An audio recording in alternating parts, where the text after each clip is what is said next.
6, eu tenho uma palavra de Deus para o seu coração hoje. Sempre que a gente lê a Bíblia, é palavra de Deus, vai servir, mas acredito que algumas coisas, elas às vezes vêm debaixo de uma direção, de uma orientação profética de Deus, e quando a coisa certa é dita na hora certa, eu sempre tenho uma expectativa de que a gente possa ter mais resultados. Eu tenho certeza que essa era a palavra que Deus queria que compartilhasse hoje. Então vamos juntos lá para Mateus, capítulo 26. Evangelho de Mateus, capítulo 26. Nós vamos ler a partir do versículo 39. E vamos juntos até o versículo 44. Os versículos anteriores nos mostram o Senhor Jesus no jardim do Getsêmani.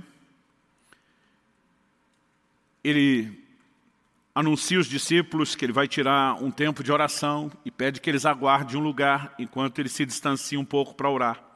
Mas a Bíblia diz que ele leva Pedro, Tiago e João consigo por conta de estar sentindo tristeza e angústia. E ele abertamente diz para eles, verso 38 narra isso, que a alma dele estava profundamente triste até a morte. Então ele pede que fiquem com ele, que vigiem com ele. E a partir desse contexto nós temos aí o versículo 39 em diante. O texto sagrado diz, adiantando-se um pouco, prostrou-se sobre o seu rosto, orando e dizendo, meu Pai, se é possível que passe de mim esse cálice.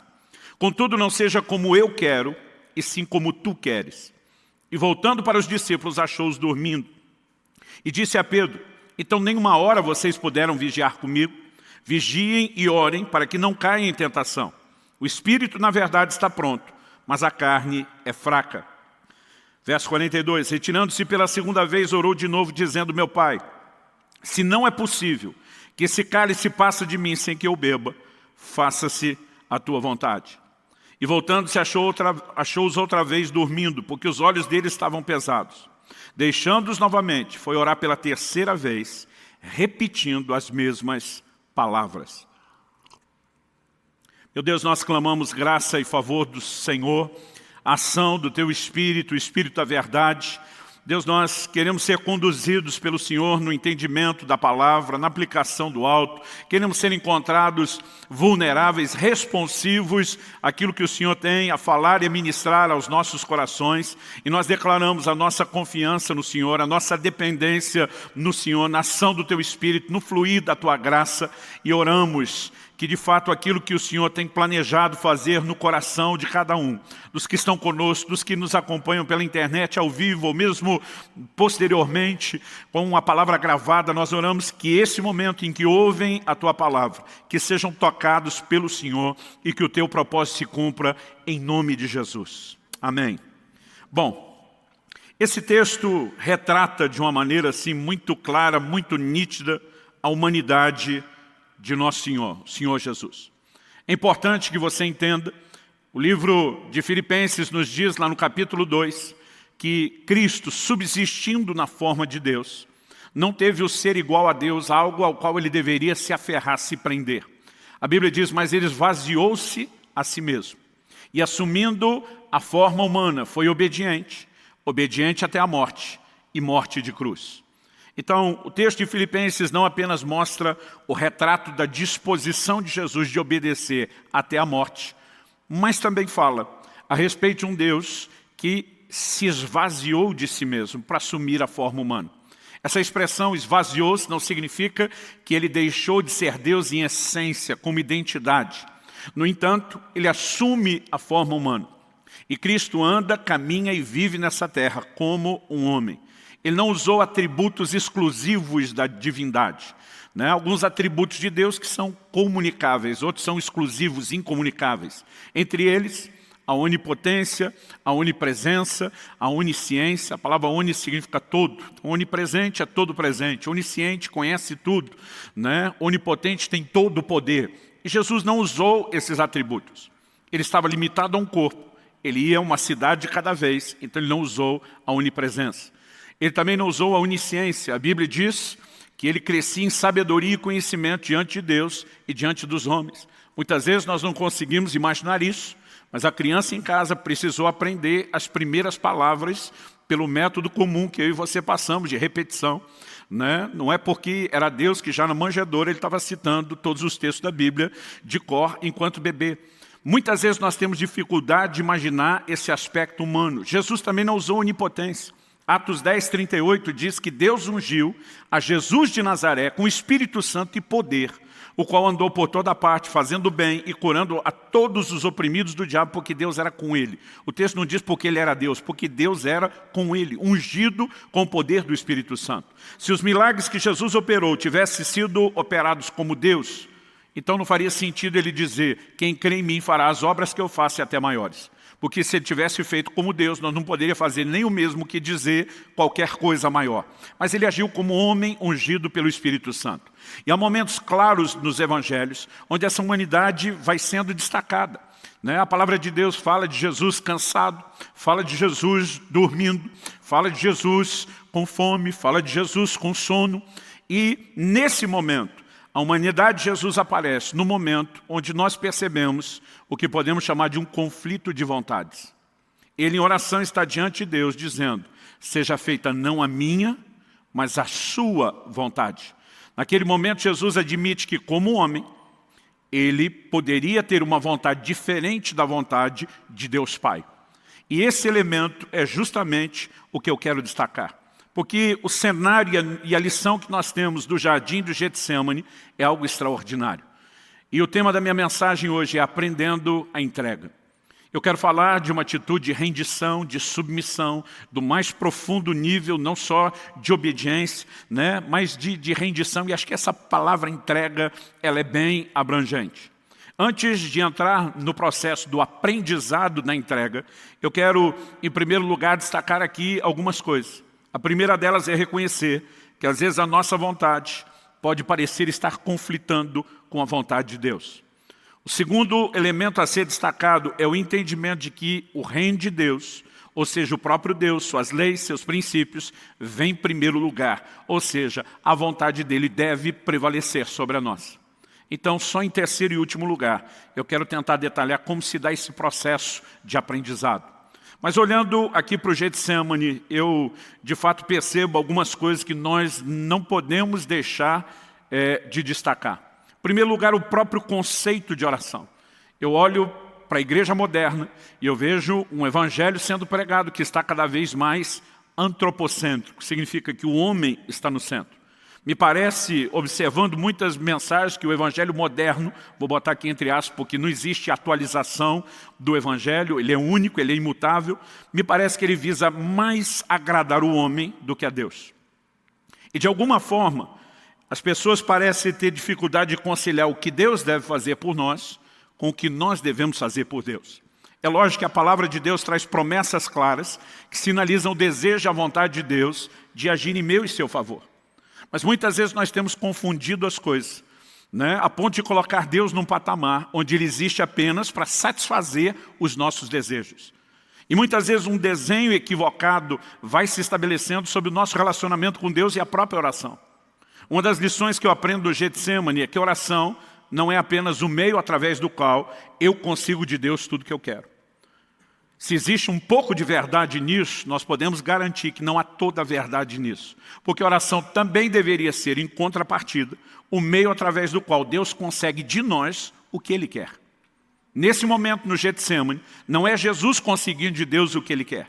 O cenário que nós temos, mesmo Ele repetindo a mesma oração por 3 vezes, se tiver um plano B, quando Ele diz, se possível, passa de mim esse cálice, a expressão cálice na Bíblia, ela normalmente fala da ira de Deus. Darei a beber, desde os profetas do Velho Testamento até o Apocalipse, darei a beber do cálice da minha ira. Normalmente essa expressão indica sofrimento. Então Jesus está dizendo como homem, se tiver um jeito de evitar a cruz e o que me aguarda, passa de mim esse cálice. A Bíblia diz que a agonia de Jesus no Getsemane foi tamanho. Normalmente a gente concentra só o fato de ele estar entristecido e como um homem angustiado.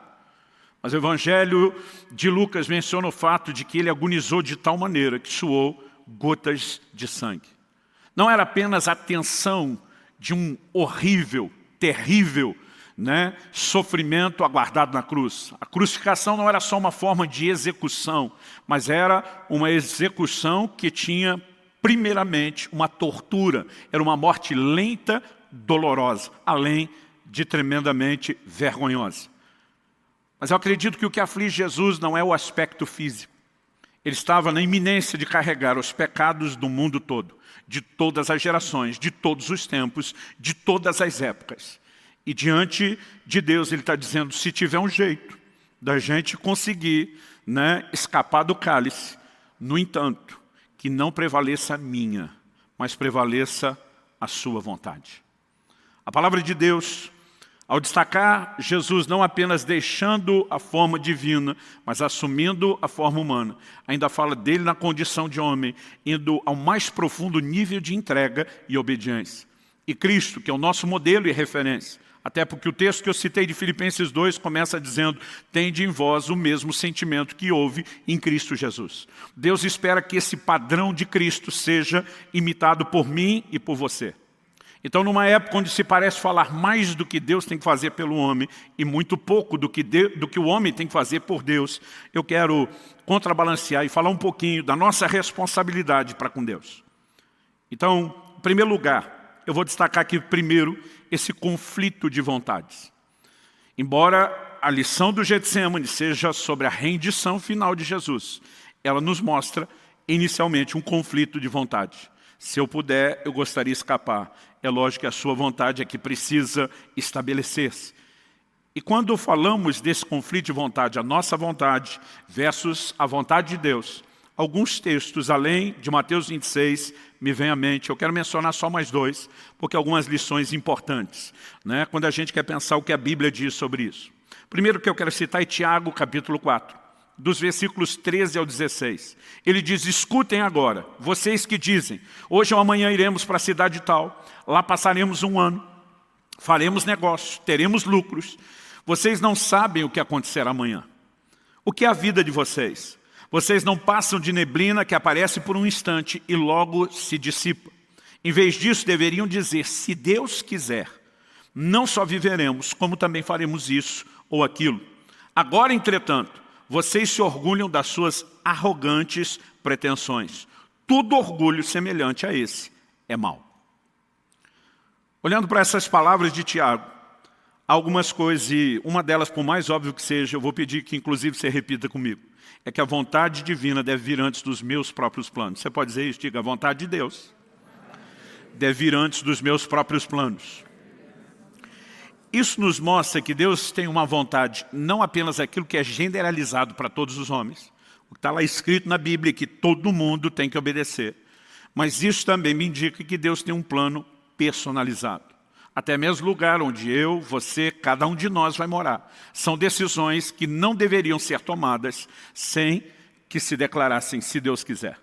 Os antigos repetiam muito mais essa frase do que a geração atual. Eu me lembro, né, olhando para os meus pais, para os amigos dos meus pais, que raramente terminavam qualquer conversa ou cogitação de se planejar qualquer coisa, sem que alguém dissesse, se Deus quiser. Hoje em dia é quase como se a gente dissesse para Deus, eu já decidi que eu quero, o Senhor é que se esforce para me abençoar. Aliás, tem muita gente tentando andar nesse trilho.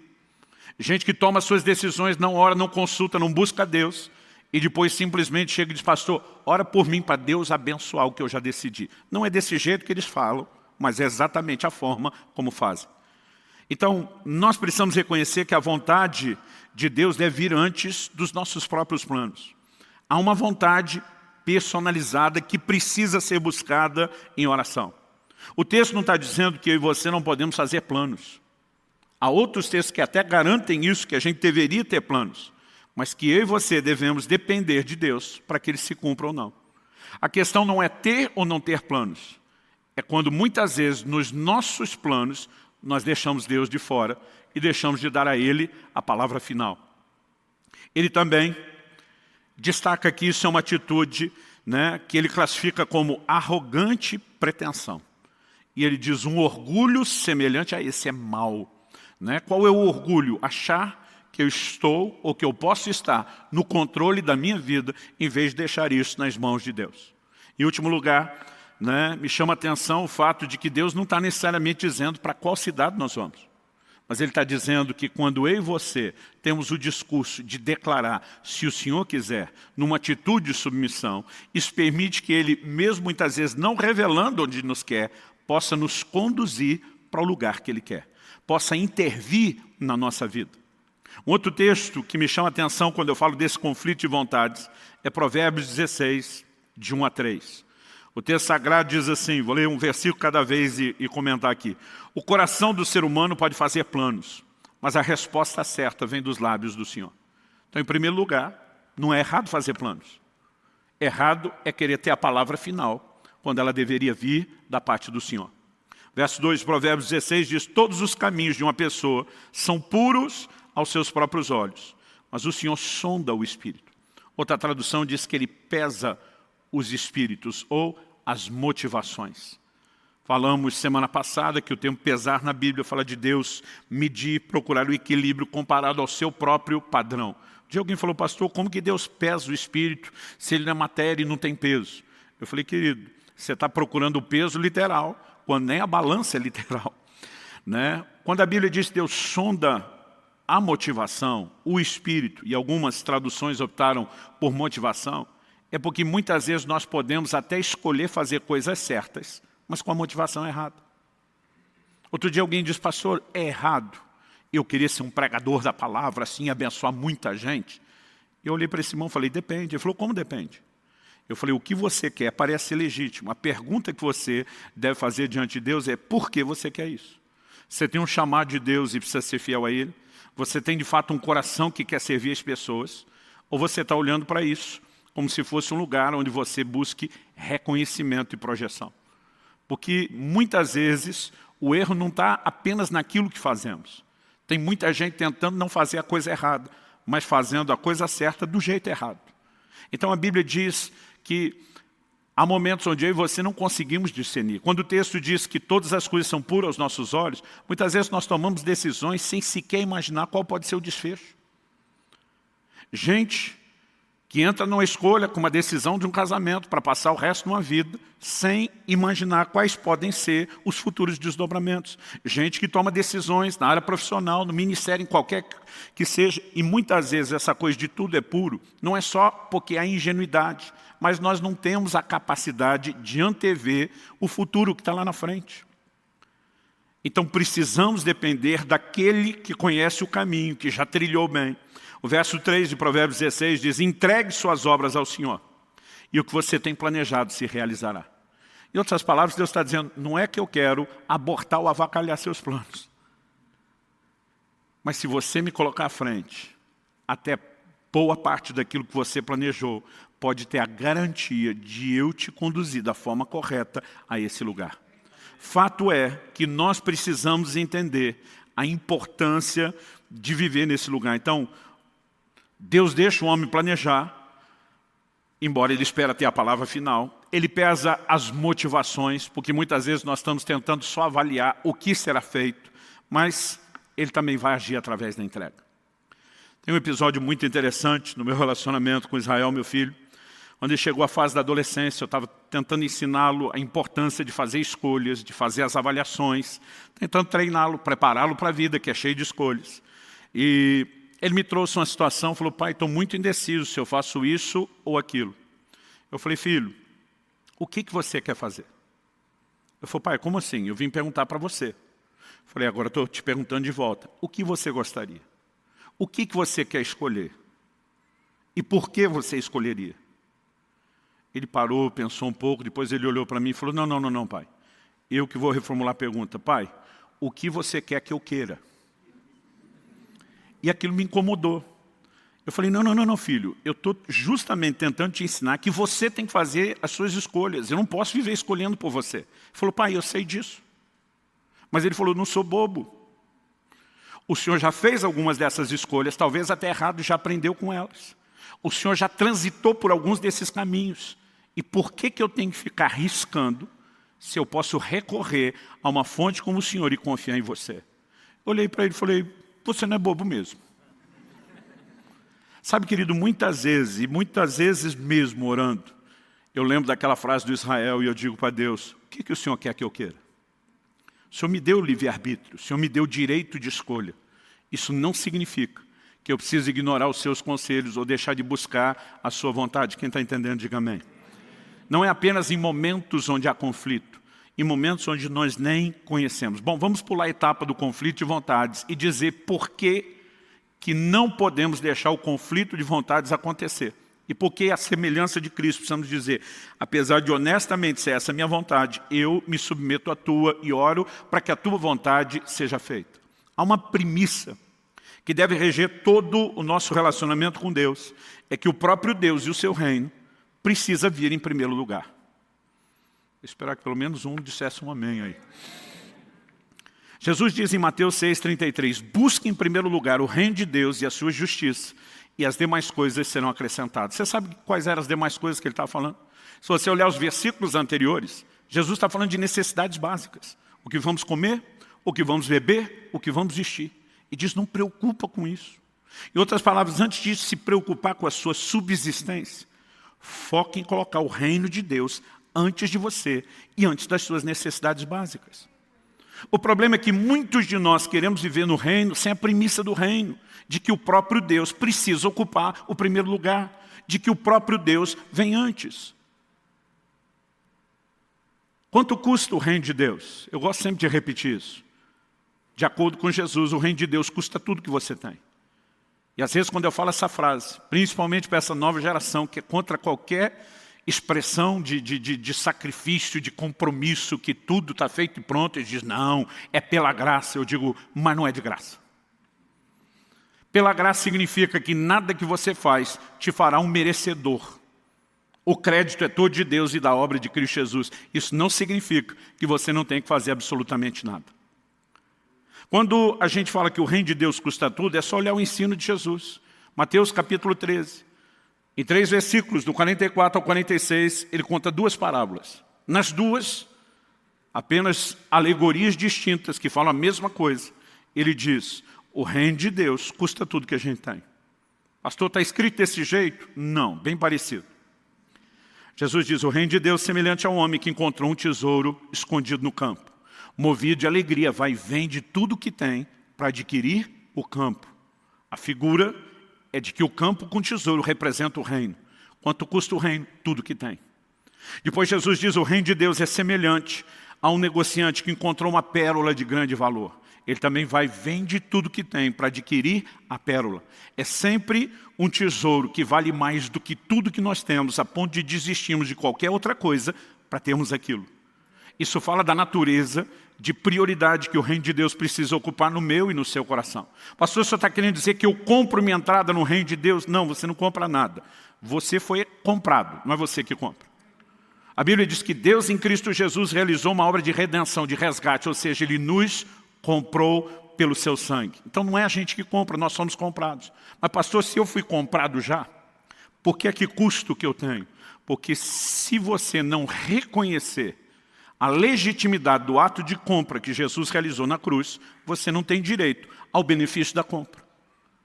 E como que você reconhece isso? Romanos capítulo 10 diz, lá nos versos 9 e 10, se no teu coração creres que Deus ressuscitou a Jesus dentre os mortos, e com a tua boca confessares a Jesus como Senhor, será salvo.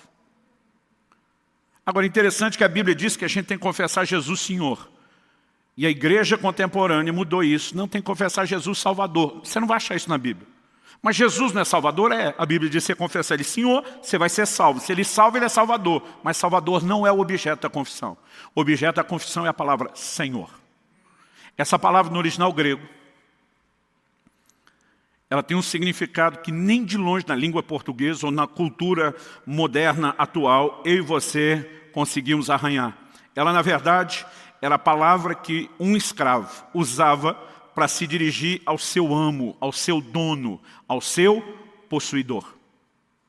Ou seja, o máximo que eu e você temos na nossa cultura é mera e simplesmente o filho, talvez dizendo para o pai de uma forma respeitosa, sim senhor, ou alguém dentro da cadeia de comando, com uma patente militar mais alta, batendo continência, dizendo sim senhor, muito mais um tom de respeito ou de uma suave submissão. Essa palavra, curios, no original grego, como eu disse, era usada somente a alguém que possuía, que era dono da pessoa. Então, o que a Bíblia está dizendo, que traz salvação para mim e para você, não é apenas reconhecer o sacrifício, a morte e a ressurreição de Jesus. Isso a gente crê, mas é confessá-lo Senhor. Ao confessá-lo Senhor, nós estamos dizendo, todo o controle da minha vida passou às suas mãos no dia que você me comprou pelo sacrifício da cruz. Essa confissão é uma forma de nos curvarmos diante dele e dizer, eu me rendo ao seu senhorio, eu aceito que você é meu dono, que você comprou o que eu sou, o que eu serei, o que eu tenho um dia terei. E ao reconhecer a legitimidade do ato de compra, você está desistindo de tudo. Então o reino de Deus não custa tudo porque você compra. Custa porque você tem que abrir mão de tudo e colocá-lo em primeiro lugar, reconhecendo que Ele é o seu dono e dono de tudo. Não há evangelho sem esse reconhecimento. Agora, nós temos muitas vezes tentado viver um padrão onde parece que as pessoas estão invertendo as posições. Alguns parecem que acreditam que eles são senhores, que eles dão a ordem de comando e que Deus é que é o servo para ficar obedecendo e mimando a gente em tudo. Me entenda bem. Eu não estou falando que Deus não vai responder orações. Ele disse que a gente poderia pedir o que quiséssemos. Não estou negando que há um aspecto da oração onde a gente consegue de Deus o que a gente quer. O que nós não podemos é desbalancear e deixar de acreditar que quem é Senhor é Ele e quem é servo somos nós. Nós não podemos desbalancear e deixar de entender que também na oração nós encontramos esse lugar e esse ambiente de rendição para que a vontade dEle é que se cumpra. Na oração modelo, que nós apelidamos de Pai Nosso, o Senhor Jesus nos ensinou a dizer, venha o teu reino, teu governo, venha ser rei sobre nossas vidas. Seja feita a tua vontade. A oração é um dos caminhos pelos quais eu e você nos submetemos a Deus. Em Lucas, no capítulo 14, se você for rápido de endereço, abre lá, eu gostaria que você acompanhasse comigo. Nós vamos começar no versículo 25. Lucas 14, 25. Nesse texto, o Senhor Jesus, de uma forma assim muito clara, ele pontua o que significa ser seu discípulo. O verso 25 começa dizendo, grandes multidões acompanhavam a Jesus, e ele voltando-se lhes disse. Antes de falar do que ele disse, deixa eu fazer uma observação. Quando você estiver lendo os evangelhos, e perceber que a Bíblia diz que tem muita gente, grandes multidões, você vai perceber que de forma recorrente Jesus para e diz, deixa eu explicar para vocês como que a coisa funciona. É quase como se ele dissesse, pelo tanto de gente aqui, eu acho que vocês não entenderam. Não significa que ele não quer as multidões. Significa que ele sabe como funciona o coração e a natureza do homem. Ele está olhando para eles e dizer, deixa eu explicar. Porque pode ser que alguns de vocês não entenderam o que estão procurando. Então ele entra no verso 26 dizendo, se alguém vem a mim, e não me ama mais do que ama seu pai, sua mãe, sua mulher, os filhos, seus irmãos, suas irmãs e até a própria vida, não pode ser meu discípulo. Em outras palavras, Jesus está dizendo, ou você me põe à frente de tudo e de todos, inclusive de você, ou você não pode ser meu discípulo. Ele não está dizendo que tem um discípulo muito bom e tem um outro nível que é o discípulo meia boca, mais ou menos. Ele está dizendo, ou você me põe à frente de tudo e eu me torno a pessoa mais importante, mais amada, o centro e a prioridade da sua vida, ou você não pode ser meu discípulo. Aí ele continua no verso 27, e quem não tomar sua cruz e vier após mim, não pode ser meu discípulo. Então ele está aqui basicamente dizendo, quanto custa ser um discípulo? Aí ele entra nos versículos 28 até o 30, com uma parábola, e depois no 31 e no 32 com a segunda parábola. As duas têm o mesmo significado. As duas falam que ninguém deve se lançar um empreendimento sem primeiro calcular quanto custa para ver se pode chegar até o final.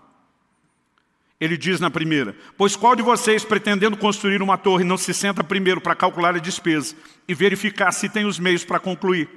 Para não acontecer que, tendo lançado os alicerces e não podendo terminar a construção, todos os que a virem zombem dele, dizendo, esse homem começou a construir e não pode acabar. Do que Jesus está falando? De orçamento, planejamento financeiro? Sim, só como exemplo. A mensagem não é como eu e você devemos cuidar da nossa vida material e financeira. Ele pega essa lógica e aplica isso como um exemplo para algo que é espiritual. Verso 31 e 32. Ou qual é o rei que indo para combater outro rei, não se senta primeiro para calcular se com 10.000 homens poderá enfrentar o que vem contra ele com 20.000. Caso contrário, estando outro ainda longe, envia-lhe uma embaixada pedindo condições de paz. Os dois textos dizem, calcula o custo do empreendimento. Se achar que não dá conta, vaza, nem começa o empreendimento.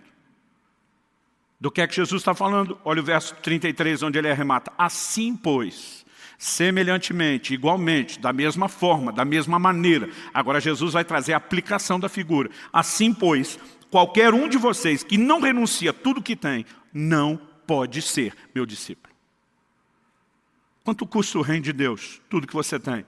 E sabe o que Deus espera? Que cada um de nós calcule exatamente, ponha na ponta do lápis, quanto custa ser discípulo dele. Em outras palavras, ele está dizendo, se você acha que não pode viver esse nível de senhorio, aonde ocupe esse lugar de prioridade, você nem deveria começar, ou tentar começar essa jornada. Pastor, não me falaram isso o dia que eu me converti. Deveria ter lido as letrinhas pequenas do contrato. Se o gerente do banco não te mostrou, você deveria ter lido. Meus queridos, servir a Cristo ou ser um discípulo de Cristo é muito mais do que um dia erguer a mão, ir no apelo, frequentar cultos. Nós precisamos permitir que Ele tenha governo pleno das nossas vidas. Quem está entendendo, diga amém. E sabe, nós jamais vamos entender ou poder discutir esse conflito de vontade se não entendemos o reino de Deus, o próprio Deus, em primeiro lugar. E se Ele está em primeiro lugar, e se Ele de fato ocupa esse papel, então nós devemos a Ele plena submissão. Faz sentido para você? Bom, e se de fato as coisas são assim, o que nós devemos a Ele é essa plena submissão, rendição. E isso é o ponto que eu quero explorar agora. A entrega, esse nível de rendição, não é algo automático. Não é porque você converteu, que alguém apertou um botão no céu e algo automaticamente passou a funcionar dentro de você e agora você virou uma pessoa profundamente rendida e submissa a Deus e à sua vontade. Determinadas virtudes na vida cristã, elas se aprendem. Paulo, por exemplo, diz em Filipenses, capítulo 4, versículo 11, eu aprendi a viver contente em toda e qualquer situação. Não importa se é abundância ou escassez. Contentamento se aprende. Não, pastor, eu nasci de novo, tem que ter o contentamento dentro de mim. Não, você aprende. Contentamento e rendição, entrega, não estão na lista do fruto do Espírito. Amor, alegria, sim. À medida que você se rende à nova natureza, isso brota e começa a te governar. Contentamento e entrega se aprendem. E eu quero te dar uma outra ótica do que aconteceu no Getsemane, retratada no livro de Hebreus. Nós mencionamos isso brevemente naquela série de mensagens que eu falei sobre a teologia das lágrimas. Vamos lá, Hebreus, capítulo 5, do versículo 7 a 9. A Bíblia diz assim, Ele, Jesus, nos dias da sua carne, eu gosto dessa expressão, nos dias da sua carne, está destacando a humanidade de Jesus. Porque é importante mencionar isso, depois da morte e ressurreição de Cristo, essa condição em que Jesus se move limitado à humanidade foi mudada. Paulo diz em Colossenses 2 que nele, em Cristo, habita a plenitude, habita corporalmente a plenitude da divindade. Ou seja, se ele abriu mão temporariamente de qualquer atributo, depois da ressurreição, essa condição muda completamente. Então a Bíblia faz esse destaque nos dias da sua carne. Isso nos lembra não só que era no tempo do ministério terreno, mas lidando com essa limitação da natureza humana que cada um de nós tem. A Bíblia diz, tendo oferecido com forte clamor e lágrimas, orações e súplicas a quem o podia livrar da morte, foi ouvido por causa da sua reverência. Esse versículo 7 situa o acontecimento exatamente no Getsemane. Não apenas por causa das lágrimas e nas orações, mas a Bíblia é clara em dizer que isso aconteceu quando ele fez súplicas a quem o podia livrar da morte. Se possível, passa de mim esse cálice. Essa é a interpretação de Hebreus, que ele estava clamando a quem poderia livrá-lo da cruz e da morte. E a Bíblia diz, ele foi ouvido por causa da sua reverência. Mas olha o verso 8, embora fosse filho, aprendeu a obediência pelas coisas que sofreu.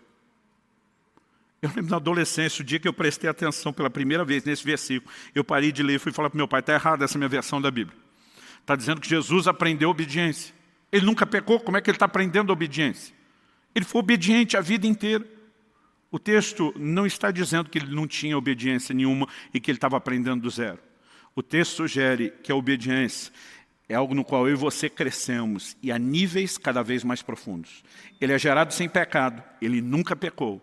Mas nesse momento, pela primeira vez, ele está diante de um claro conflito de vontades. Deixa eu te dizer, a hora em que o meu e o seu coração será testado é quando o conflito surge. Eu já vi gente dizendo, não, pastor, eu sou submisso à minha liderança. Já vi mulheres dizendo, sou submisso ao meu marido. E alguns não são submissos. Eles estão vivendo uma harmonia espontânea. Enquanto o líder pensa igual, está tudo bem. É na hora que houver um conflito de vontades que nós vamos descobrir onde é que está o coração. Porque tem gente que não é que ele está se submetendo, ele concorda, então ele aceita.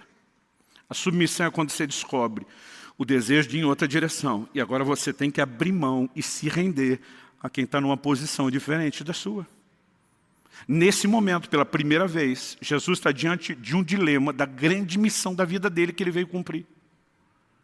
É por isso que o texto de Filipenses diz, foi obediente até a morte. Ou seja, ele não obedeceu apenas mandamentos, ele tinha que obedecer o comissionamento pleno, a missão de ir à cruz por mim e por você. Só que a Bíblia está dizendo que ele aprendeu obediência pelas coisas que sofreu. Que sofrimento é esse?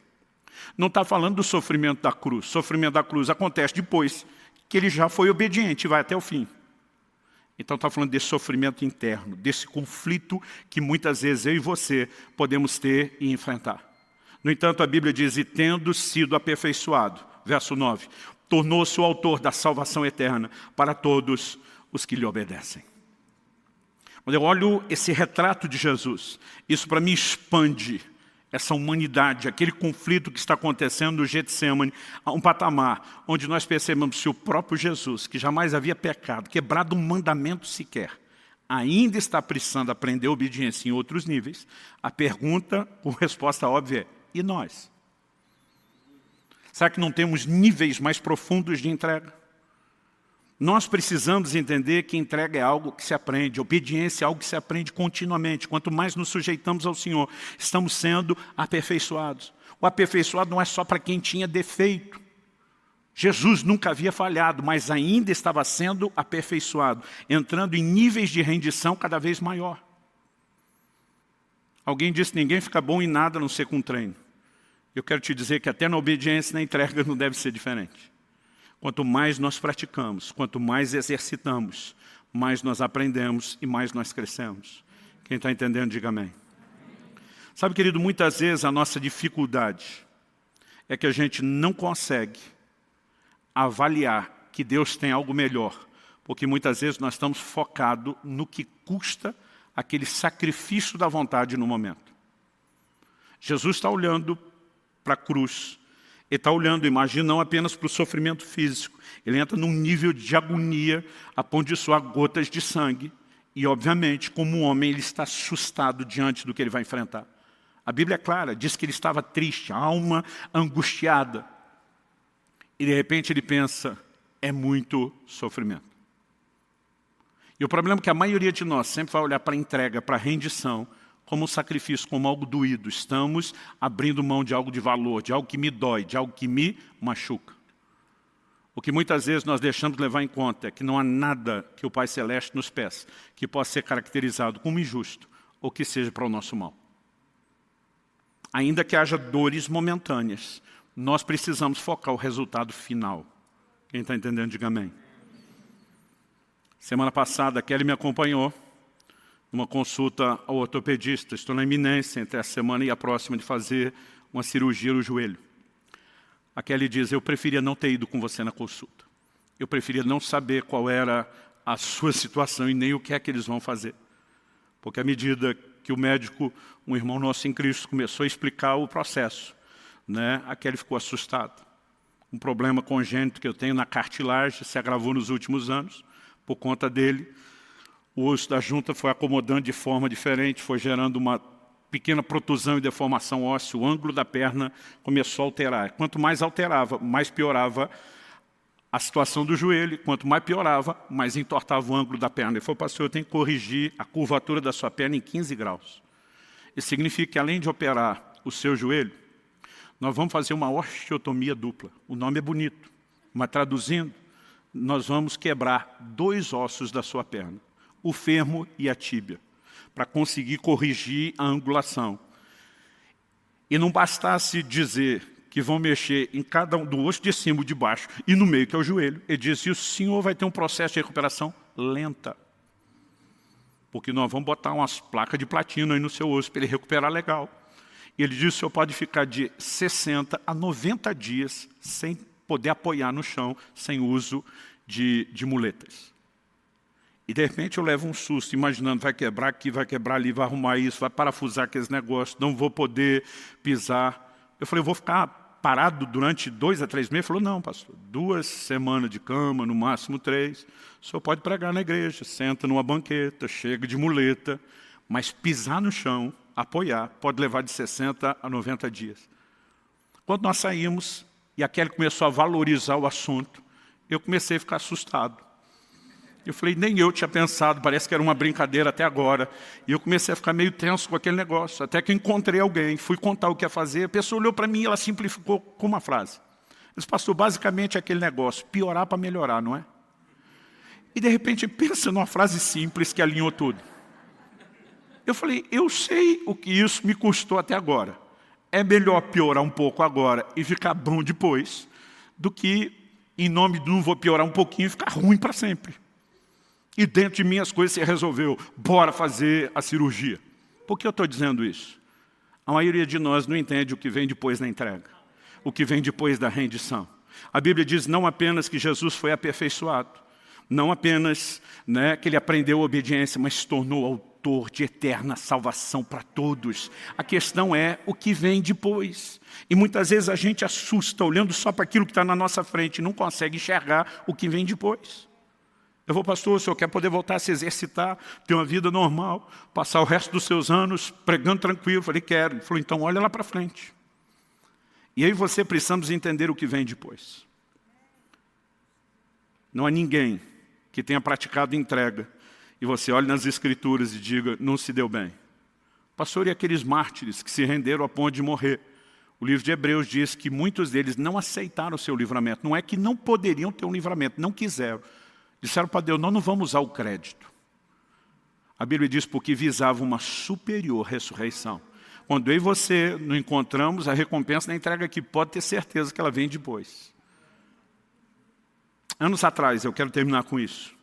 Ouvi o pastor Francisco, nosso querido Chicão, chamo ele de Chicão, antigamente chamava de Pai Chico, alguns falam, pastor, parece pai de santo, é melhor não usar esse nome. Mas Francisco pregou uma mensagem no momento de crise, daquelas que ele senta na frente da gente, prega para a gente.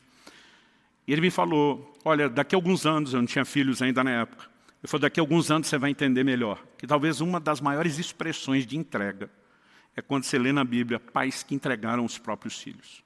Quando você for pai, você vai descobrir que não tem nada tão valioso, tão precioso para a gente como os filhos. Eu falei, por que você está dizendo isso? Ele falou, eu quero te citar 3 exemplos de pais que entregaram os seus filhos em contextos diferentes, que é o maior nível de entrega que se pode fazer. O próprio Deus, quando vai expressar o seu amor, a Bíblia diz que Deus amou o mundo de tal maneira que deu seu filho. E de Gênesis 22, 2, Deus pede a Abraão. Deus diz a Abraão, pega o seu filho, seu único filho, o filho que você ama. Mas eu digo para Deus, precisava judiar do velhinho desse jeito? Só pedir o filho já era difícil, tem que lembrar que é o único filho, o filho que ama. Ele diz, e o ofereça em sacrifício. Então Deus pediu esse nível de entrega. Abraão não ficou pensando no que perderia. Abraão ficou pensando na coerência de Deus. Se ele me fez uma promessa, eu não sei por que ele está pedindo algo tão contraditório. O livro de Hebreus diz que ele cria que Deus poderia ressuscitar o garoto. Em outras palavras, o Senhor não vai se contradizer, a sua promessa vai se cumprir, e eu não vou te negar nada, nem o filho da minha velhice, que eu crie para receber do Senhor. Então ele diz, há determinadas entregas que nós praticamos porque Deus pede. E muitas vezes o difícil não é Deus te pedir algo. O difícil é você ver que Ele pediu para você e não pediu para mais ninguém. Eu fico imaginando Abraão, nunca ouvi falar que o Senhor pediu um filho para ninguém. E não tem nada antes nem depois. Eu fico à vontade de falar nisso porque hoje é algo bem resolvido, durante um tempo para mim não foi. Deus me pediu desde o início do meu ministério que não tivesse nenhum ganho pessoal com meus livros. E sempre tem um que de vez em quando chega achando assim que está com aquela mentalidade de gênio. Eu lembro quando os livros tinham passado já alguns anos atrás de 1 milhão de exemplares distribuídos. Alguém falou, pastor do céu, se o senhor ganhar só o royalty, o senhor não precisava nem ter comissão de venda, só o direito de autor. Ainda mais se fosse o internacional, que é $1 por livro. O dólar nem estava tão alto na época. Mas ele olhou para mim e falou, o senhor seria milionário. Eu falei, o diabo me fez a mesma conta outro dia. Falei, o que é isso, pastor? O senhor está querendo dizer que o diabo me mandou? Eu falei, não, só que vocês pensam parecido. Aí eu olhei para ele e falei, querido, você acha que eu já não fiz essa conta? Agora, sabe qual é o nosso erro? Um dia eu até estava falando para Deus, eu falei, Senhor,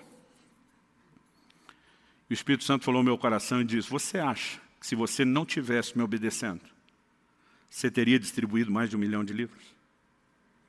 Você está fazendo a conta se fosse seu. A pergunta é, se o dinheiro fosse seu e você não tivesse alinhado com o meu propósito, será que você teria tido esse resultado? Demora, às vezes, para a gente absorver algumas coisas. Com o tempo eu comecei a entender.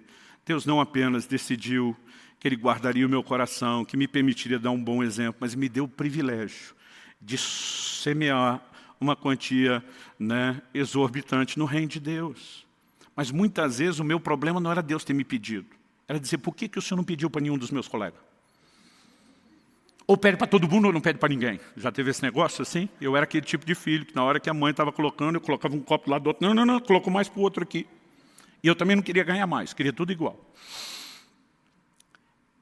E muitas vezes o problema que nós temos com a entrega é que a gente sempre está sendo injustiçado, violado. Ou, eu vou sofrer. Não, irmão, é piorar para melhorar. Quem está entendendo, diga amém. Há um segundo nível de entrega. Quando Moisés é entregue pelos seus pais. Deus não pediu que eles fizessem isso. Os pais tiveram uma percepção. Alguns diriam a sacada, o crente diz um discernimento. O livro de Êxodo nos diz lá no capítulo 2 que quando Moisés nasceu, seus pais viram que ele era formoso. E uma pergunta. Qual o pai que acha o filho ou a filha quando nasce feio? Nunca achei nenhum. Nenhumzinho. Eu lembro quando Israel nasceu, uma cara de joelho amassado, gente. Coberto de sangue e placenta. A gente olha isso. Coisa mais linda. Eu ficava lendo aquilo e dizia, como é que os pais de Moisés acharam ele formoso? A Bíblia não está dizendo que o Arão e a Miriam eram feinhos e o Moisés saiu melhorado. Apesar desse texto ser repetido, tanto no Velho como no Novo Testamento, tem um lugar onde essa história é apresentada de uma forma diferente das demais, com uma explicação. Atos capítulo 7, na pregação de Estevão, ele diz assim, e os seus pais perceberam que Moisés era formoso aos olhos de Deus. Em outras palavras, eles discerniram, Deus tem um plano para esse garoto. Agora, o capítulo 1 de Êxodo termina dizendo, Faraó tinha mandado as parteiras matar os meninos, que nascessem os do sexo masculino, porque ele sabia que aquele povo que estava se multiplicando poderia ser um exército que ia se voltar contra ele. As parteiras não obedeceram. Chega ao ponto onde ele baixa um decreto. Todo filho homem que nascer dos hebreus tem que ser lançado no Nilo. Isso significava não só a grande possibilidade de afogamento, mas se escapasse, que os crocodilos do Nilo teriam, os famosos crocodilos do Nilo teriam uma refeição. Os pais de Moisés, eu brinco, aproveitaram uma brecha da lei. O faraó mandou colocar no Nilo, não disse exatamente como fazer. Nós vamos colocar, mas vamos colocar num cesto. O menino não vai afundar. O menino não vai se afogar. A Bíblia diz que eles colocam Miriam, a irmã mais velha, para acompanhar o desfecho da história. Sabe o que significa isso? Que aqueles pais estavam acreditando, nenhum crocodilo vai devorá-lo. A água não vai engoli-lo. Se Deus tem um propósito, ele será guardado. Eles disseram, nós estamos entregando ao Senhor. Nós confiamos no Senhor. E aí, o Deus de toda providência, que sabe trabalhar as questões, permite que Miriam perceba que exatamente no momento que aquele cestinho flutuante está chegando, a filha do faraó vai ao Nilo se banhar. E quando vê aquele cestinho, não sei se o menino estava chorando ou se ela só foi espiar, mas ela, quando se depara com aquele garoto, não é apenas um instinto materno, aquela coisa das mulheres. Você imagina se fosse alguém do interior do Paraná dizendo, mãezinha, não é apenas algo natural fisgando o coração daquela mulher, é o propósito de Deus. Naquele momento, ela diz, essa criança foi rejeitada pelos hebreus. Eu vou cuidar dela. Miriam se apresenta e diz, a senhora precisa de ajuda? Quer uma indicação de uma ama de leite? E a mãe que antes não poderia cuidar, foi paga para amamentar e cuidar do menino até que ele fosse encaminhado para o próprio palácio. Lá, Moisés seria treinado com toda a cultura dos egípcios, para no futuro ser um grande estadista. Não é irônico Deus fazer o inimigo financiar o libertador? Não existe um cenário que você encontra na Bíblia de gente praticando a entrega, onde o desfecho seja ruim.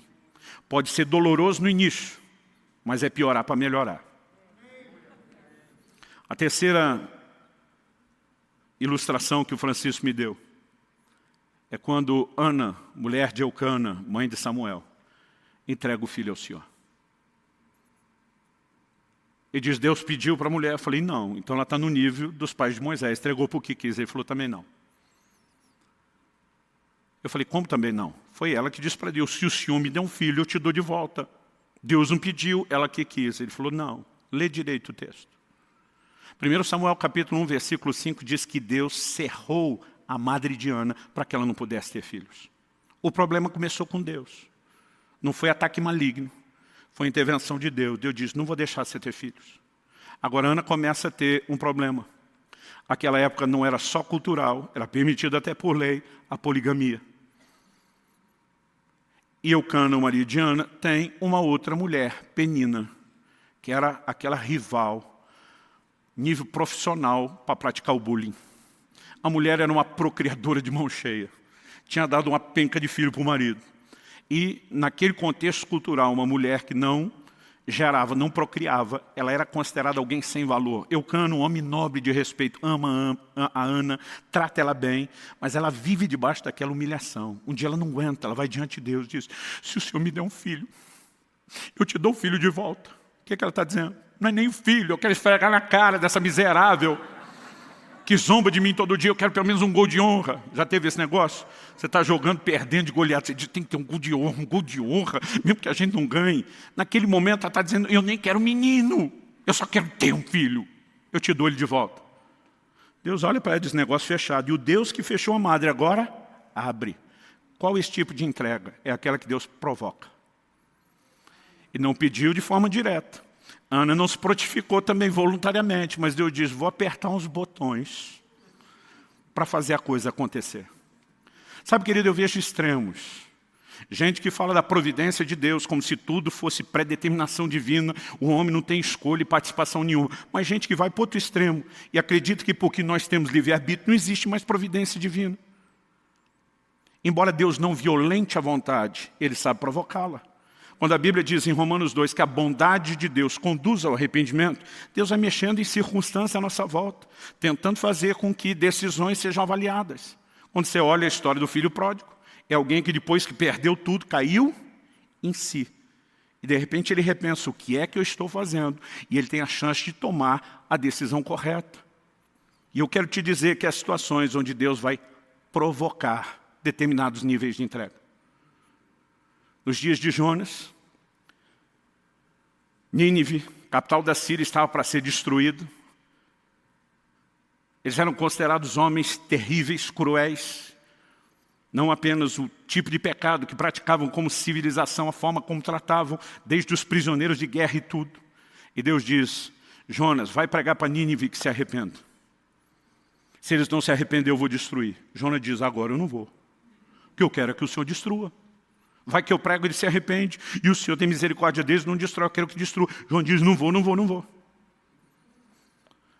E a Bíblia diz que ele pegou um navio para fugir da presença do Senhor. Como se Deus não tivesse em toda parte.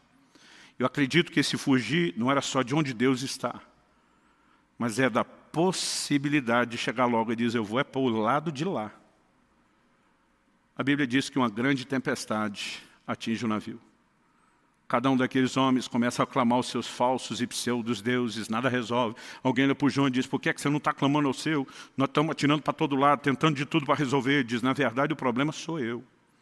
Eu estou fugindo da presença de Deus, a treta é comigo. Vocês deram azar de pegar o mesmo navio que eu.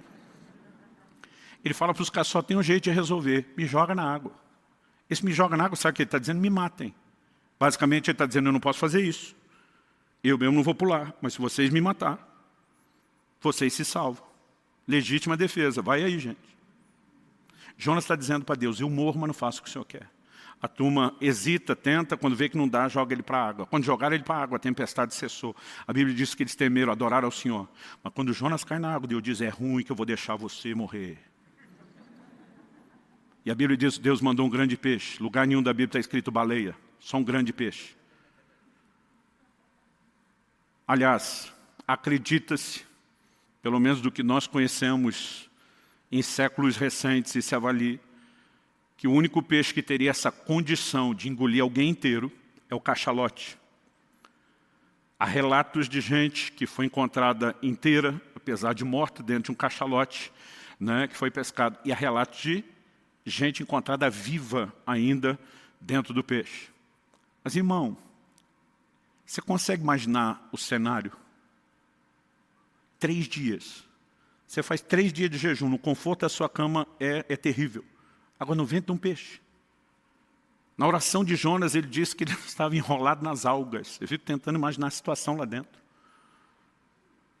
Eu fico tentando imaginar o que é ter sido engolido, qual foi o processo. Segundo, que é estar lá dentro. Terceiro, para mim, eu não sei se é a melhor parte ou a pior, que é sair. A Bíblia diz que o peixe vomitou. Eu nem sabia que peixe vomitava. Mas Deus diz, não vou nem deixar você morrer.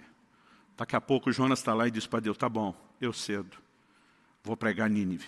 Sai um pouco emburrado, mas já está praticando entrega. Existem determinados níveis de entrega que Deus sabe como provocar. E não importa o formato. Em cada um deles tem coisas na minha vida que Deus diz, eu vou te pedir. Tem coisas que eu olhei para Deus e falei, essa eu vou fazer para o Senhor porque eu quero. E eu olho momentos onde eu vi Deus pressionando as circunstâncias de tal forma que eu falei, Ele está provocando a entrega. Seja qual for o formato. Eu e você não deveríamos olhar para a dor do momento ou sacrifício do momento. Deveríamos pensar, é piorar para melhorar. Haverá um dia onde eu e você vamos estar diante de Deus. E naquele dia nós vamos olhar para trás, para todo sacrifício, para toda rendição, para toda entrega. E nós não vamos olhar para trás com nenhum tipo de arrependimento ou remorso. Eu creio que dentro de nós vai brotar algo que vai produzir um sorriso de satisfação no rosto. E nós vamos poder dizer, valeu a pena. Não há nada tão extraordinário como viver submissão a Deus. Qual o problema do homem desde o início? Deus diz, não come dessa árvore. Tinha 2 árvores espirituais, mas Deus diz, dessa não come, e o resto pode. A serpente chega e diz, é verdade que ele vedou a árvore? O foco nunca está, é verdade que ele deu todo o resto? É verdade que é dessa forma? Todo o problema do homem começa quando ele tenta ser independente de Deus, cultivar sua própria vontade e escolha. O único remédio para a humanidade é a plena sujeição e submissão ao Senhor. 1 de Pedro, capítulo 1, verso 2, a Bíblia diz que nós fomos eleitos, não apenas para a santificação do Espírito, não apenas para a aspersão do sangue, mas a Bíblia diz para a obediência. Não existe um cristianismo destituído de obediência, de rendição ou de entrega. E se eu e você tentarmos viver qualquer coisa distinta disso, não é o Evangelho. Eu sei que eu estou falando aqui de algo, como eu falei, de aprendizado. O próprio Jesus começou o ministério, diz a Bíblia, aos 30 anos. Ele tem pelo menos 3 Páscoas. Alguns acreditam em 4 Páscoas. Né? Eu particularmente estou nesse time, o que daria mais ou menos uns 3 anos e meio de ministério. Ou seja, Jesus, aos 33 anos, ainda estava aprendendo obediência. Embora tenha praticado desde o início. Há determinados níveis que eu e você vamos precisar de tempo para alcançar a maturidade. Isso me faz lembrar de Jesus falando com Pedro em João 21. Eu queria que você já se colocasse em pé para parecer que está acabando. Em João 21, no verso 18, Jesus disse para Pedro, quando você era mais moço, e para mim aqui não é só idade cronológica, é maturidade, você cingia a si mesmo, você ia onde queria. Mas Jesus disse, quando fores mais velho, aqui também para mim não é só idade cronológica, é maturidade. e diz, ou te cingirá. Te levará para onde não queres. Mas antes de falar, ou te cingirá, te levará para onde não queres. E diz assim, estenderás as mãos. Olhe para cá. O verso 19 explica que esse estender as mãos era, disse isso para significar com que tipo de morte Pedro haveria de glorificar a Deus. Crucificação. Quando era criança, achava que só Jesus e os 2 bandidos é que foram crucificados, ninguém mais na terra. Demorou para eu descobrir, estudando história na escola, que o Império Romano crucificou incontáveis milhares de pessoas. Era uma das formas de execução precedida, né, por tortura mais comuns. Pedro tinha prometido para Jesus, por ti eu daria minha vida. Na primeira chance, ó, ele vaza, nega Jesus, e ele mostrou que não tinha maturidade para esse nível de entrega. Jesus está olhando para ele dizendo, Pedro, eu não estou olhando para a falha do passado, nem para a limitação do presente. Eu estou de olho no seu futuro. Você ainda vai chegar a um lugar profundo de rendição. Você vai ter uma outra oportunidade de morrer por mim, e quando ela chegar, você não vai mais lutar. Quando você era mais moço, você ia para onde queria, você era dono do próprio nariz. Mas Pedro, eu olho para você, eu sei que você vai chegar lá. E a tradição era a transmissão do ensino oral. Logo no primeiro século, as primeiras gerações de cristãos, muita coisa não foi escrita, ela era transmitida de forma verbal e passa a ser escrita no século seguinte. A tradição, não é registro bíblico, diz que Pedro não apenas foi crucificado, mas que na hora de ser crucificado teria dito, não sou digno de morrer como meu Senhor. E pediu que o crucificassem de cabeça para baixo. Aquele Pedro que antes não conseguia praticar um nível de entrega, cresceu, amadureceu. Paulo diz, quando eu era menino, eu falava com menino, agia com menino, pensava com menino. A capacidade de crianças viver entrega é muito complicado. Bota um brinquedo na mão de 2 crianças e manda um compartilhar com o outro para você ver o cenário caótico que vai surgir. As primeiras frases a ser dito, é um que puxa, é meu, outro de que puxa, não é meu. Algumas coisas elas só vêm quando existe maturidade. Eu diria que o entrega não é diferente. Nós vamos aprendendo níveis distintos. Cristo, depois de uma fidelidade de uma vida inteira, ainda estava aprendendo a obediência. E eu e você precisamos aprender a entrega em níveis distintos. Eu já passei por momentos onde eu sofri demais diante de coisas que Deus pedia. Porque eu estava olhando só o piorar do momento, em vez de enxergar o melhorar depois. Mas o tempo passa e a gente vai aprendendo, vai ficando escolado. Sempre há novos níveis para que eu e você aprendamos, mas nós nunca podemos parar de aprender e nem de crescer. Há um lugar por trás da rendição e da entrega que nos conecta ao coração de Deus, ao plano de Deus, ao propósito de Deus, de uma forma tão extraordinária, que se nós entendêssemos isso, não bateríamos tanto o pé, tentando prevalecer na nossa rebeldia, na nossa teimosia. Nós precisamos aprender com o Senhor Jesus momentos onde a gente diz, Senhor, não é o que eu queria, mas seja feita a tua vontade. Aos 18 anos de idade, eu saí de casa para pregar o Evangelho e precisei deixar meus pais. Era uma outra época. A gente não conseguia fazer as viagens, não havia recursos para isso. Comunicação era diferente. Os primeiros meses de namoro com a Kelly, a gente namorava por carta. E para os mais novos que não sabem o que é carta, é como se você escrevesse um e-mail, mas em vez de enviar, imprimisse e pedisse para alguém levar em mãos. Nós falávamos ao telefone depois da meia-noite, que interurbano era mais barato. Tem gente que nem sabe o que é interurbano, era ligação à distância.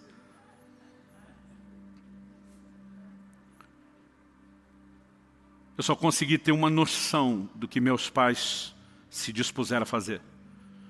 Quando meu filho, ao completar 18 anos de idade, saiu de casa, e quando ele saiu, eu sabia pelo testemunho do Espírito Santo que ele não voltaria mais. Era dali para casar, de lá para o ministério, para servir a Deus. E hoje eu olho para trás e digo, Senhor, eu te louvo. Porque meus pais decidiram me tratar, não como propriedade deles, mas tua. Eu me recuso a tratar meus filhos de forma diferente. Eles são seus. Faz o que quiser. Sabe, à medida que o tempo passa, você consegue ter percepções diferentes. E à medida que eu e você amadurecemos no Senhor, nós começamos a entender que por trás daquela entrega, não tem um Deus tentando nos fazer sofrer. Tem um Deus tentando nos levar ao mais profundo nível de realização que alguém pode experimentar. Não há evangelho sem submissão plena, sem rendição, sem entrega. Não há. Chame isso de qualquer outra coisa, mas não de evangelho. E nessa noite, eu gostaria, enquanto os músicos ministram, que nós tirássemos um tempo de oração, reafirmando o senhorio de Jesus sobre as nossas vidas. Talvez no dia que você se converteu, você não tinha entendido 10% disso. Mas hoje eu quero que você reafirme: Senhor, hoje eu entendo quanto custa a torre. Eu quero declarar que eu não apenas voltaria lá atrás para dizer sim de novo, eu te digo sim hoje, daqui para frente, eu quero viver nesse lugar de rendição. Mas enquanto a maioria de nós vai reafirmar o senhorio de Jesus, talvez haja aqueles que precisam entregar a sua vida a Cristo, ao controle pleno de Cristo pela primeira vez. O que você precisa não é apenas frequentar a igreja para as coisas melhorar, é deixar de ser o seu próprio dono e entregar o controle da sua vida nas mãos de Jesus, dizendo: você será o meu possuidor, o meu dono, e eu vou viver para te honrar. Isso é o Evangelho. Isso não apenas produzirá salvação eterna, mas mudará completamente o curso da nossa vida nessa terra. Talvez haja pessoas nesse auditório que precisam tomar essa decisão pela primeira vez, ou gente que se afastou e se desviou e precisa se reconciliar com Cristo. Talvez você que nos acompanha agora ao vivo, ou posteriormente ouvindo essa mensagem gravada, você pode tomar essa decisão exatamente agora, nesse momento. Eu creio que o Espírito Santo está chamando várias pessoas de uma forma única e singular. E você sabe que essa coisa apertando você aí dentro, o discurso de um homem não poderia produzir. Isso é o próprio Deus te chamando, te convidando ao arrependimento, à entrega, à rendição. Então eu quero que a gente faça duas coisas. Uma delas, enquanto eles estiverem ministrando aqui a canção, eu quero que a maioria não cante, pelo menos não depois de ter orado, e orado de uma forma assim significativa, com dedicação, reafirmando o senhorio de Cristo. Mas a outra coisa que eu quero fazer é dar aos que estão aqui presentes, a quem nos acompanha, poder fazer isso à distância, a oportunidade de entregar pela primeira vez ou de devolver nas mãos do Senhor o controle da sua vida, se você um dia se afastou dele. E nós queremos fazer isso aqui agora. Queremos fazer isso aqui agora, porque é a decisão mais importante da sua vida, isso não deveria ser protelado. Nós queremos orar com você que quer entregar a sua vida a Jesus ou reconciliar-se com o Senhor. E queremos te dar a oportunidade não só de receber a nossa oração, mas de poder fazer uma declaração pública sobre esse lugar de senhorio de Jesus. O próprio Cristo afirmou: aquele que me confessar diante dos homens, eu também o confessarei diante do meu Pai e dos anjos que estão nos céus. Mas em contrapartida ele também disse: quem me negar diante dos homens, eu também o negarei diante do meu Pai e dos anjos que estão nos céus. Portanto, sempre que a gente faz esse convite, nós fazemos em público, na frente de todo mundo, não para expor você. Na verdade, o que você tem aqui é uma torcida, é um auditório que está orando e torcendo por você, que vai celebrar e festejar a sua decisão, que vai te apoiar.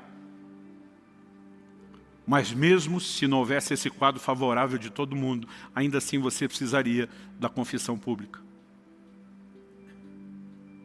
Ainda bem que você pode fazer isso num ambiente onde todo mundo está te entendendo, te apoiando e te encorajando. Alguém aqui hoje que quer tomar essa decisão de entregar sua vida a Jesus ou de se reconciliar com Ele? Talvez você diga: pastor, não é que eu me sentia desviado, mas eu acho que entendi o Evangelho mesmo é hoje. Eu acho que eu tenho que começar a partir de hoje. Alguém quer tomar essa decisão? Levante sua mão bem alto. Não se acanhe, não tenha vergonha. Se você precisa dessa decisão hoje, Deus seja louvado. Quem mais? Eu sinto, glória a Deus. Quem mais? Você que está em casa não precisa necessariamente levantar a mão, que nós não vamos ver, mas é importante que você ore nessa vida. A Bíblia diz, ore nesse momento. A Bíblia diz que todo aquele que invocar o nome do Senhor será salvo. Você não precisa necessariamente fazer a oração do jeito que faremos aqui, mas você precisa clamar pelo nome de Jesus. Reconhecer o seu pecado, que significa rebeldia contra Deus e vontade própria. se arrepender, reconhecer o perdão de Deus e saber que você tem a oportunidade de sujeitar Ele e a sua palavra. E não importa o jeito que você vai orar, né? Você pode orar da forma como você achar melhor. Tem gente que gosta de fazer isso de joelho, tem gente que faz sentado mesmo, em pé, em voz alta, em voz não tão alta. O importante é que você faça. Essas pessoas estão aqui, sinalizaram com a mão. Nós queremos te dar a chance de confessar Jesus em público. Eu vou pedir para você sair do seu lugar e vir rapidinho aqui à frente. Nós queremos orar com você. Rapidinho, vem para cá. Glória a Jesus. Glória a Jesus.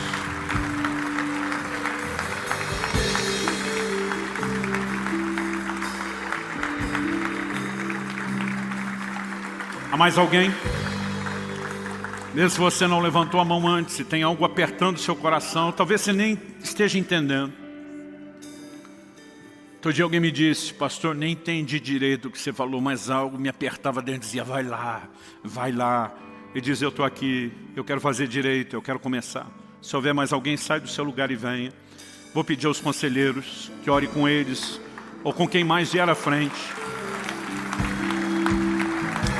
Glória a Jesus. Te damos glória, Jesus. Te damos honra.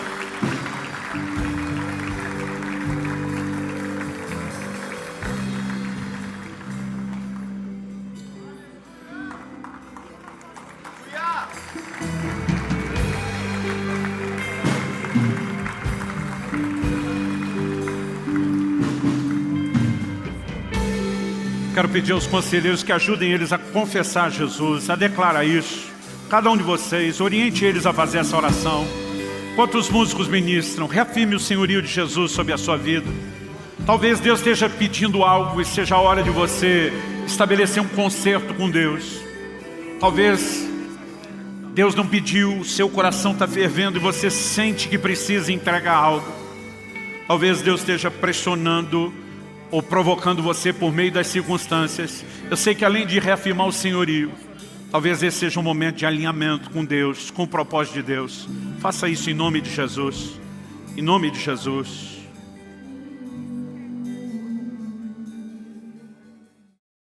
Damos teu nome, Senhor Jesus, pelo privilégio de viver não de forma autônoma, por conta própria, mas alinhados ao teu querer, à tua vontade, ao teu propósito.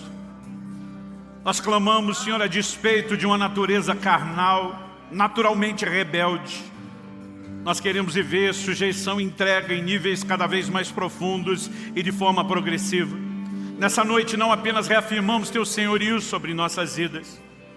Queremos de fato viver colocando o Senhor e o teu reino em primeiro lugar, levando a sério cada uma das tuas ordenanças que toca a todos nós, mas também atentos ao teu plano personalizado, aquilo que o Senhor deseja para cada um de nós.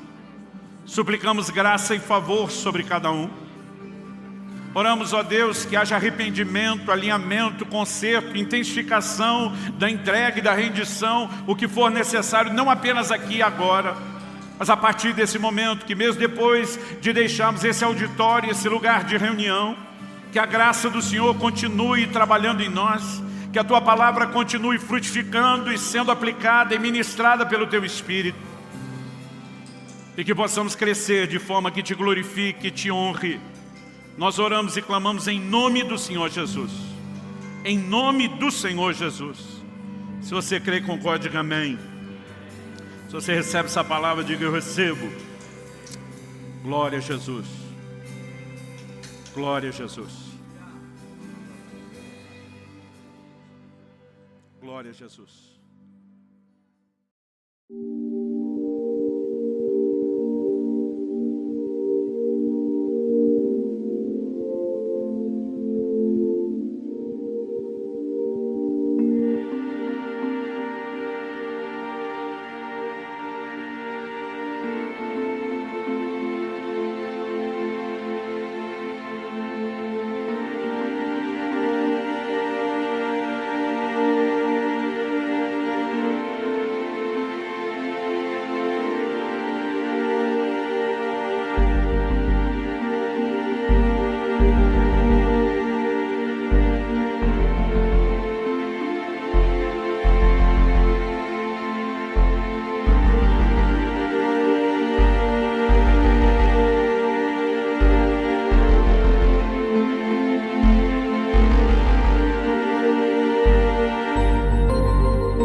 snowflakes dance in silver light, like whispers in a song. Through the window, frosty panes, a quiet glow remains, echoes of a soft refrain, where only silence reigns. But in the cold and lonely dark, a sound begins to play, a melody that sparks the night and sweeps the cold away. Oh, the sound of winter's serenade, a symphony so sweet, 6 strings of love and dreams conveyed where hearts and coldest meet.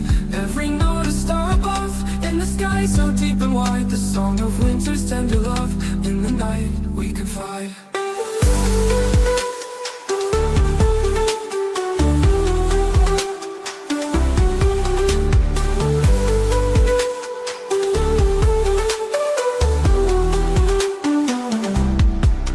Hands upon the old guitar, fingers soft and warm, playing through the quiet stars, a shelter